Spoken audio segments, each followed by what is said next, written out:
जय जगन्नाथ पुणी थे स्वागत करुच्ची आपंकर प्रिय चैनल स्टडी विथ माइंड।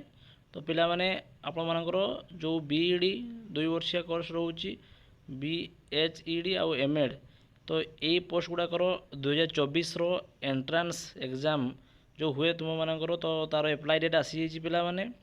तो डेरी नक केमी कौन एप्लाई कर केबे शेष तारीख रोचे स्टार्टिंग डेट केबे रोचे तो चलतु टिके डेस्क्राइब करनवा देखीदवा वीडियोटी।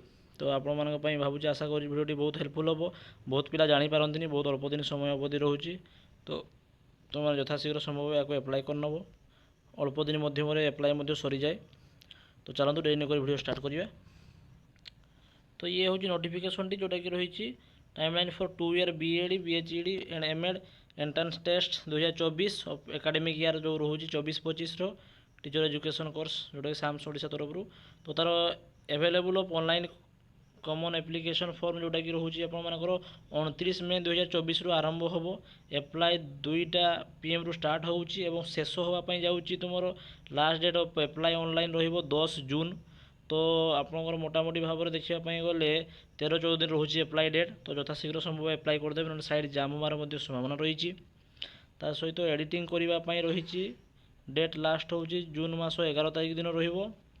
तो तार रही submission of application date of state selection board से एसएसबी माने एंट्रांस एग्जाम पब्लिश कर 18 जून रे आरंभ हम। एवं हॉल टिकेट जो एडमिट कार्ड आपण मैंने 15 जुलाई सुधा पाइबे। एवं जो टेस्ट रोचे तुम से जुलाई मसरे हम। तो जून जुलाई गोटे मसरू 1.5 मास रोचे तुम टाइम। तो यही भितर टे जहाँ भी पढ़ुले आउ टे ट्राए करूँ केमी भल पढ़ी बजाइवाई चेष्टा करेंगे। तो ये थी नोटिफिकेशन टी आपण। तो टोल फ्री नंबर भी रही है किसी असुविधा हुए कॉल करेंगे आपने।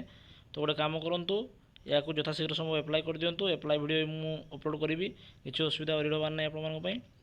तो आज ये वीडियो भल लगे लाइक शेयर सब्सक्राइब करेंगे। धन्यवाद। जय जगन्नाथ।